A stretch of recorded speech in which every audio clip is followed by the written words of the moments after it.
dengan yang tidak itu banyak yang tidak. Ini semua nih habis sholat ya, kalau zikir nggak ada yang subhanallah, alhamdulillah, la ilaha illallah, berada gitu. Biasa subhanallah, subhanallah, kan begitu. Jarang ada yang pamer lah. Tapi coba kalau dengan sedekah uang yang tadi itu, sedekahnya 500.000, wah tambah meneh. Lebok ini amplop, dibuka amplopnya ini ngarep wong akeh. Wek, apa kuwi? Iki lho mes sedekah ning gone masjid.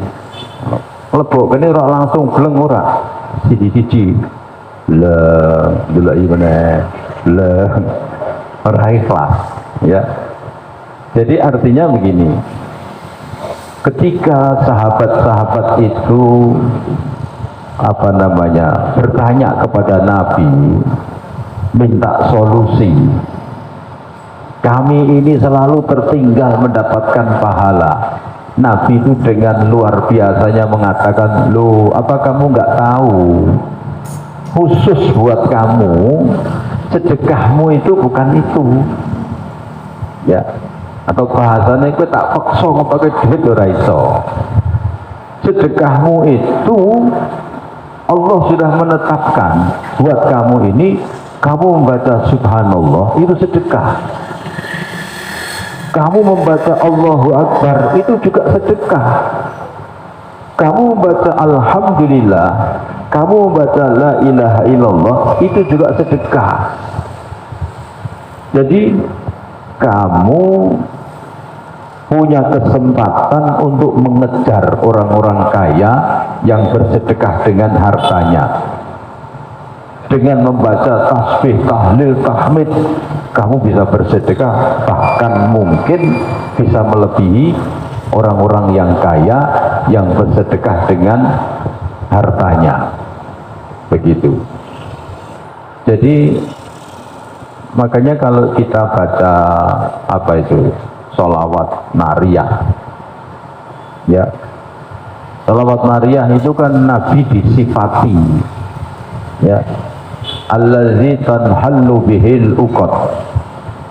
Nabi itu disifati istilahnya yang mengurai benang ruwet,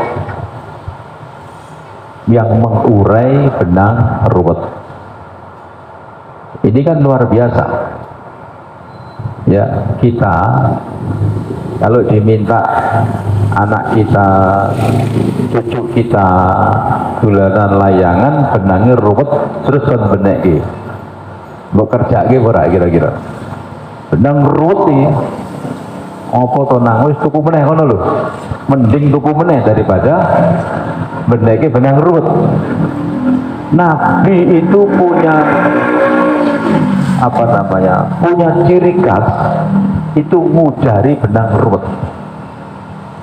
Benang ruwet itu artinya persoalan orang yang rumit itu begitu sowan dengan Nabi, ya Rasulullah saya begini, itu dijelaskan dengan Nabi, diberikan jalan keluar, beres.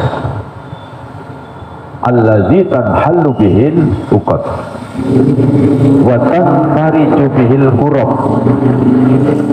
Nabi itu punya ciri khas fariju bihil kurab, yang mengangkat, yang membuang keluh kesah gitu. Jadi orang yang keluh kesah, orang yang bingung, orang yang susah, itu begitu dengan Nabi pasti solusinya terbuka semuanya. Yang begini, yang berselisih, yang begini, itu semua disampaikan dengan baik. Dulu ada perdebatan anaknya Sayyidina Hamzah. Sayyidina Hamzah itu sudah meninggal. Kemudian anaknya ini diperebutkan oleh Sayyidina Ja'far, Sayyidina Ali, dan Sayyidina Zaid. begitu. Tapi anak ini sudah cocok dengan yang namanya Sayyidina Zaid. Sayyidina Ja'far mengatakan ini tak mau ngewae wong ki anake Pak Lebu. Sayyidina Ali juga begitu, saya juga berhak untuk mengasuh ini. Jadi kalau dalam hitung-hitungan itu anak ini lebih kuat jatuh di, kalau tidak Sayyidina Ja'far, juga Sayyidina Ali. Nah, Nabi nengai bagaimana supaya anak ini tetap berada kepada Sayyidina Zaid ini. Nabi mengatakan begini, ya Ja'far, kamu itu diberikan kemuliaan oleh Allah, wajah dan akhlakmu itu seperti aku. Wajah, perawakan dan akhlakmu itu seperti aku. Sayyidina Ja'far dialem karo Kanjeng Nabi itu senenge bunga. Ya, akhirnya dia menerima, tidak mengasuh. Jadi dipuji karo Nabi. Nabi itu kan tidak bohong kalau memuji. Ya, kalau orang lain kan enggak, rupanya elek, ya Allah gantengnya gitu. Oh, begitu balik ngocong ketek tenan kayak kurang ajar, ngenyek enggak aku kayak kan gitu. Rupaku koyong ini kok jodeknya ganteng, kurang ajar ya. Nah, kita kan gitu ya. Anak bayi kok dindung ya bagus sih, maning lirik, waduh dengkulmu kuwi. Rupa kayak bapak nih ini bapak ya. Kalau Nabi ngalem itu memang benar ya, kamu itu diberikan anugerah oleh Allah, wajahmu dan perilaku akhlakmu itu sama dengan saya. Memang Sayyidina Ja'far itu orangnya bagus. Sayyidina Ja'far itu kakaknya Sayyidina Ali, begitu. Orangnya bagus, ganteng dan akhlaknya seperti Nabi Muhammad Sallallahu Alaihi Wasallam. Kalau Sayyidina Ali tidak, Sayyidina Ali itu agak kecil orangnya agak kecil. Terus piye gitu ngalem gitu. Ya. Nabi mengatakan, ya Ali, ana madinatul ilmi wa anta babuha. Aku ki gudange ilmu, kowe iki lawange gudange ilmu. Ya lem kaya ngono kuwi Sayyidina Ali. Wah, senenge nek karuan. Wis payonya. Kowe cah iki mongo kowe wis lah. Saking senenge. Begitu. Jadi Nabi memberikan satu solusi tanpa membuat orang itu sakit hati. Nabi tidak mengatakan, oh kamu tuh yo ngalah, iki gini, enggak. Karena yang ini merasa berhak.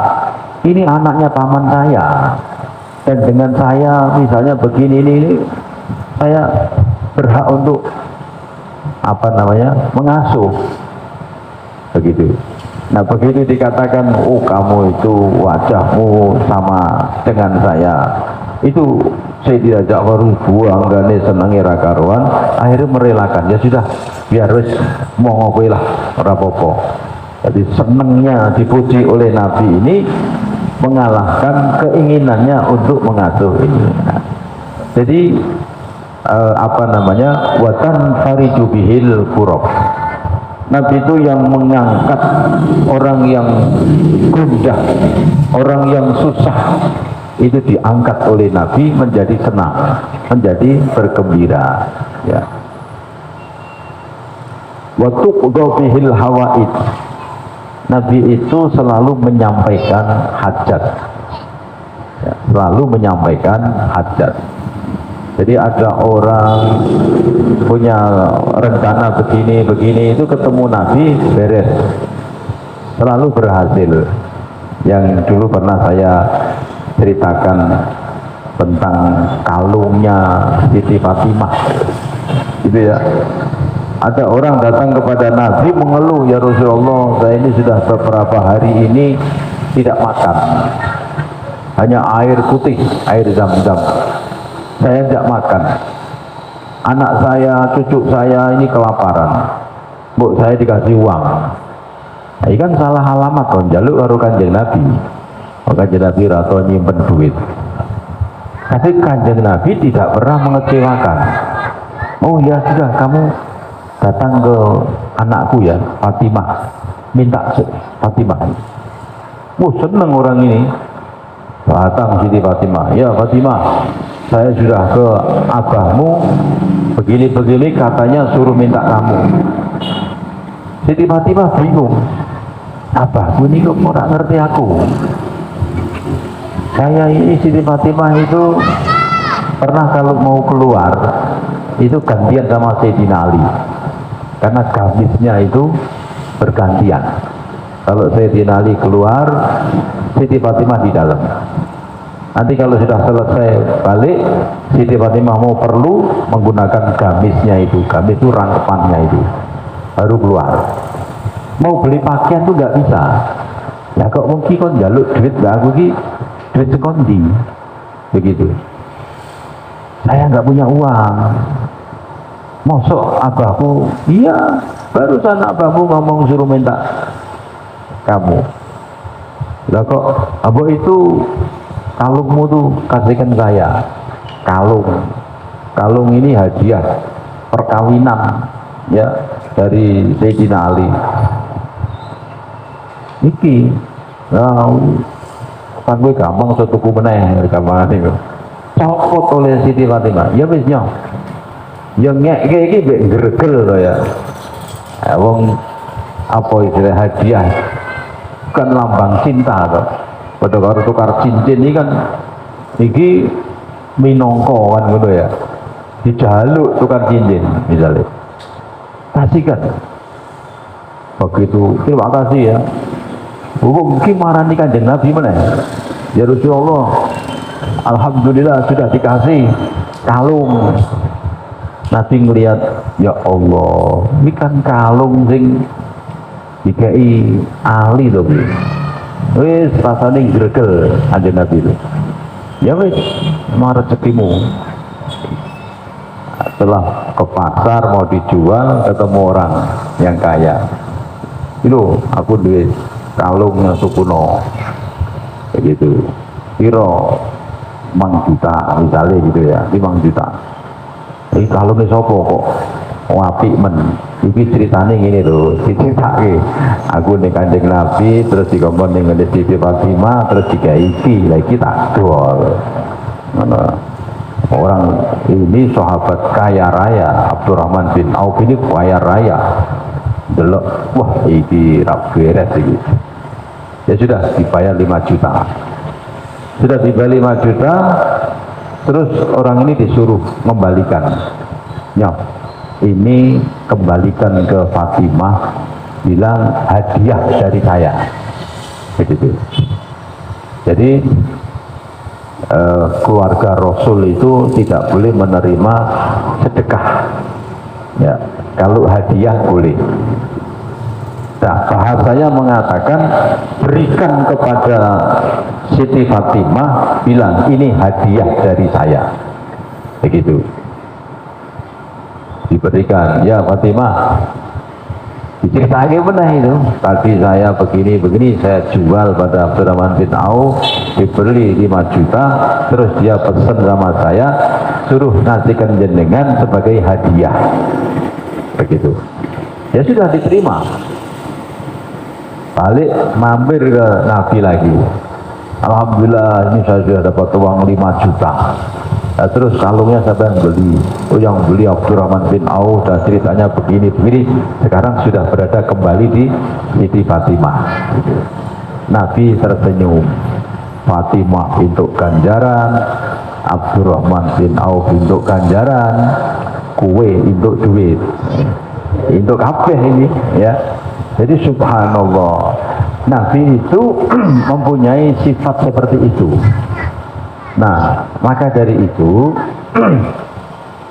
ini tinggal sedikit ya, ini masih panjang soalnya. Maka dari itu ketika ada ayat wa ma kana Allahu mu'adzibahum wa anta fihim,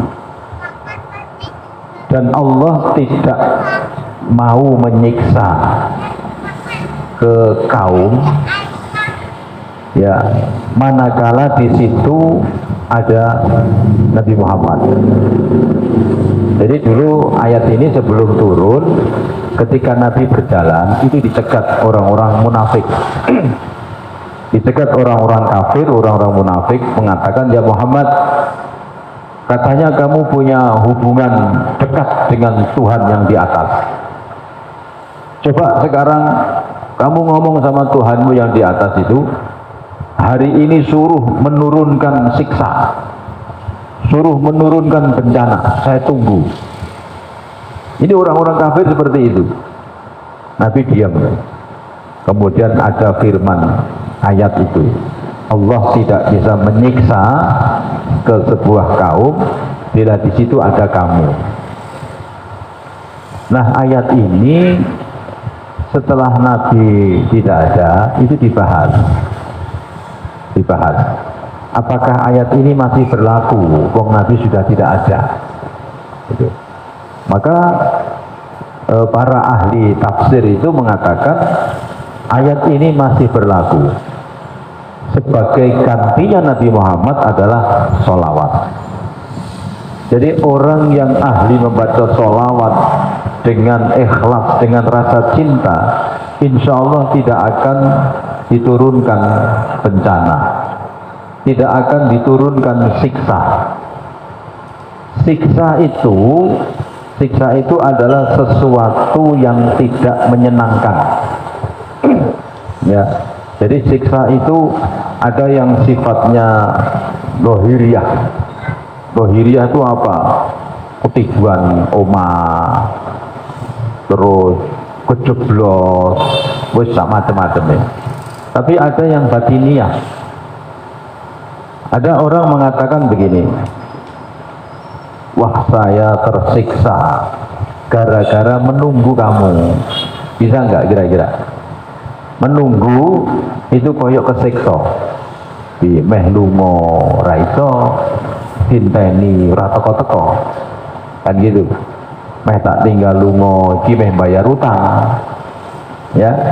Kini aku lunga, dene teko meleset, wah, iki wong jago alasan. Aku wingi tak bayar kowe ora ono. Saiki ya entek duite ya bar, mulur meneh. Iki kudu tak enteni iki. Dinteni ora teko-teko. Menunggu itu dengan bahasa tersiksa. Betul nggak? Ya.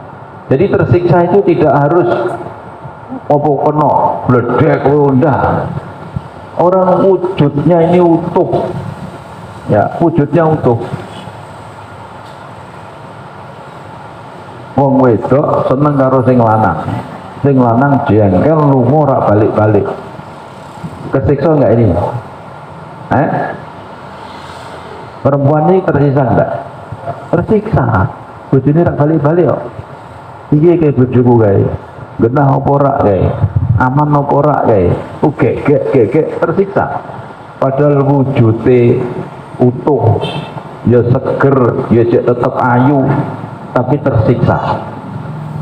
Nah, di dalam ayat ini dikatakan di mana ada Nabi Muhammad Shallallahu Alaihi Wasallam, maka Allah tidak menurunkan siksa. Siksa yang berupa lahiriah dan siksa berupa batiniah. Jadi orang yang membaca sholawat itu insya Allah hatinya tenang, ayem, kan begitu. Tentrem membaca sholawatan. Jadi ahli tafsir itu mengatakan ayat ini masih berlaku hanya sebagai gantinya Nabi Muhammad, yaitu dengan sholawat, gitu ya. Kurang berapa menit ini bisanya? 2 menit. Oh, 8 menit. Kok mundur mana ya? Oh gitu. Ada yang mau bertanya ya ini? Atau saya punya utang enggak? Saya pernah punya utang ya. Ibu-ibu yang utang apa itu?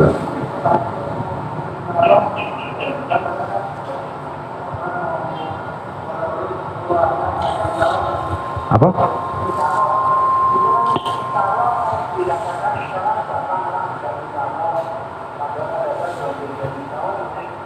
Syukur ya.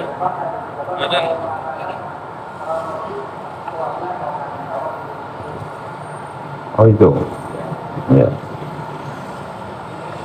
Insya Allah itu artinya bila Allah menghendaki, ya. Bila Allah menghendaki. Jadi insya Allah itu sebaiknya diucapkan apabila kita sudah sanggup, ya. Besok jam itu toko ningonku ya. Delok jadwal ora ono. Yo insya Allah. Gitu. Jadi kalau kita ini besok kok nggak bisa, jangan mengatakan insya Allah. Ya. So, jam itu, aduh, aku senam, aku gower, aku kan gitu. Raiso bilang gitu. Jangan mengatakan insya Allah. Karena pengertian insya Allah bagi masyarakat umum, insya Allah itu sudah bentuk sanggup. Begitu perak do teko, Pak iso aku lho kowe kepingin, kan aku muni insya Allah. Jadi kedulanan, ya. Insya Allah itu kalau kita sudah sanggup, kita mengatakan insya Allah. Karena apa? Sekalipun kita ini sudah sanggup, kalau Allah tidak menghendaki, bisa enggak? Begitu ya. Saya biasa ngimami maghrib di sini. Ada orang ke rumah minta tolong acara tasmiyahan anaknya, jadi putunya. Di mana? Di Puspawarno. Saya ngomong, saya maghrib harus sudah sampai di masjid daerah Tambak Dalam. Insya Allah bisa, insya Allah bisa. Gitu. Insya Allahnya betul-betul bisa. Ini nggak ngundang orang banyak, cuman keluarga aja, maulud terus selesai. Begitu. Sudah saya datang tadi jam berapa saya datang? Jam 4 kurang. Sampai di sana maulud mulai tuan rumahnya minta nyuwun barokah tausiah tip. Bayangke posisi jam 5:15 jam 5:15 itu tausiah. Wah ajeng sekedik mawon ini pun kula tenggo-tenggo jadi ya wis saya tausiah 10 menit. Wis 10 menit gak ngadeg wong kok dicipi pun mangan. Wah ora aku bablas aku ya. Jadi posisi saya keluar dari rumah itu 5:30 kurang 5 menit. Padahal settingannya jam 5 sudah selesai. Kalau dari Puspawarno jam 5 ke sini nyandak nggak kira-kira? Nyandak toh. Aku nak numpak ya bantere kaya begal. Ya, wer lah. Setengah jam nyampe. Lah iki jam 5:30 kurang 5 menit saya keluar dari rumah. Bayangin. Ya wis mlakuku rada diangkat dek malaikat titik nur gitu. Ya, dilalah sing tak pilih dalan iki ya pas. Kudu Indrapasa, terus belok Imam Bonjol, terus ke Tawang itu sampai Kaligawe muter ke dilalah ya aman kabeh. Coba nek misalnya saya meleset perhitungan lewat Juar akan bar Juar macet, Citarum macet, tekan gini isa isa ya bar aku mlebu meh mulang ora ana sing tak ulang wis balik kabeh santai nih, lawangnya ditutup, cekrel barang ya. Jadi insya Allah itu sebaiknya digunakan kalau kita sudah sanggup ya. Ini menunjukkan walaupun kita ini sudah sanggup, tapi kita tetap tunduk dengan kekuasaan Allah, begitu ya. Jadi kalau kita tidak sanggup ya katakan tidak sanggup. Lawang sesuk aku meneng gone Surabaya, aku mengatakan insya Allah oh ya, acaranya jam itu undangannya, besok saya jam 6 harus ke stasiun Tawang. Lah kok muni insya Allah, ini kan pada karo PHP lagi ya. PHP kan orang genah toh, ngerti toh PHP toh, nah iya, pemberi harapan palsu. Oh no, wah dinteni ya nek sing diundang iki kroco ya, teko karemu ra karemu kan ngono. Sing diundang wong penting dinteni ya tuan rumahe di SMS tekan di bib, aku ki tekan ning ngene Bluro. Lho kok ning Bluro, aku ning Surabaya. Aduh lah iki ora hati ora kaya ngono. Ya, jadi kalau tidak bisa, ya ngomong tidak bisa, jangan insya Allah. Kecuali ya tidak bisanya itu masih ada harapan. Ada harapan. Aku besok ini kerja bakti jam 6 sampai jam itu. Mau jajal ya, insya Allah. Mbok menowo, gitu. Aku iso melipir, aku tak balik sih, tak tekoning. Ini ada harapan, berharap supaya kalau Allah mengizinkan. Tapi kalau sudah nggak bisa, jangan ngomong insya Allah, gitu. Ya, jadi insya Allah itu hanya diucapkan ketika kita sudah sanggup, gitu. Nah, dulu itu Nabi Muhammad Shallallahu Alaihi Wasallam ini kan diingatkan oleh Allah. Jadi Nabi itu setiap ada persoalan kayak tadi itu, Muhammad coba datangkan ini. Nabi berhenti sebentar, ada firman, ada wahyu datang. Setiap ada masalah langsung wahyu datang. Nah, ketika Nabi ditanya tentang jumlah Ashabul Kahfi, pemuda yang berada di gua, ditanya karena mereka tuh berselisih, ada yang mengatakan 3, ada yang mengatakan 5, tidak ada yang benar, begitu. Ketika ditanya, Nabi mengatakan ya nanti saya jawab. Nabi tidak mengatakan insya Allah, ya nanti saya jawab, karena berdasarkan kebiasaan setiap ada orang tanya tuh wahyu langsung datang. Nabi tidak mengatakan insya Allah, ya nanti saya jawab. Wahyu ditunda, malaikat Jibril ditunda untuk jangan menyampaikan dulu. Nabi gelisah, opo kok dengarin men, gitu. Terus turun ayat dimulai dari wala taqulu inni fa'ilu hodan. Kamu jangan mengatakan besok saya sanggup mengerjakan ini, jangan. Tapi katakan insya Allah. Jadi Nabi itu khilafnya sebagai rahmat, salahnya Nabi itu sebagai rahmat, supaya ada contoh, gitu. Contoh berarti jangan gampang-gampang menyanggupi kalau tidak ada kepastiannya, gitu ya. Terima kasih. Assalamualaikum warahmatullahi taala wabarakatuh.